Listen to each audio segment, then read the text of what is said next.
would you say are the top leading causes of death for men, Dr. Forster?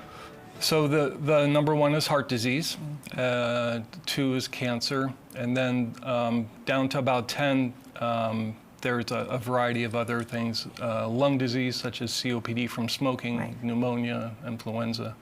So let's talk about a couple of those that you mentioned. Let's start with heart disease. According to the Centers for Disease Control and Prevention, 1 in every 4 deaths in men is a result of heart disease. So why is heart disease so prevalent, especially in men? It's common.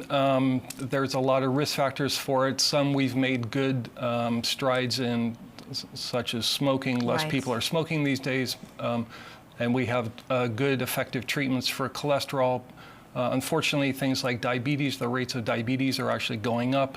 The rates of obesity are going up, and those are adding to the burden of heart disease in the country. And that's so tied in as well to those lifestyle modifications Right. that a patient must do, correct? Right, correct.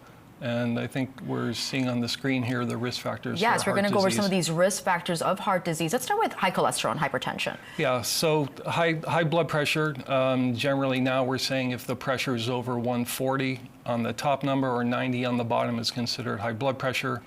And cholesterol is sort of a mix of different numbers. There's total cholesterol and what's called the LDL, the bad cholesterol, Right. HDL, good cholesterol, and those have to be checked with a blood test. Diabetes is one that you have brought up as well, and why?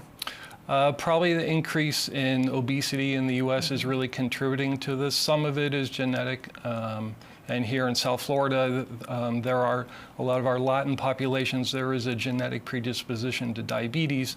Right. But probably the biggest factor is increasing rates of obesity and inactivity, people not exercising. Now, are we seeing, not only in Hispanic community, but African American communities as well, a high Correct. risk of diabetes, which is a big part of the population here in South Florida? Right.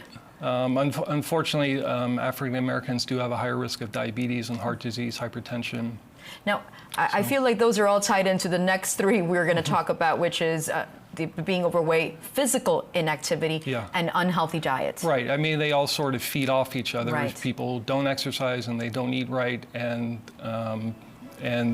all that contributes to obesity. Right.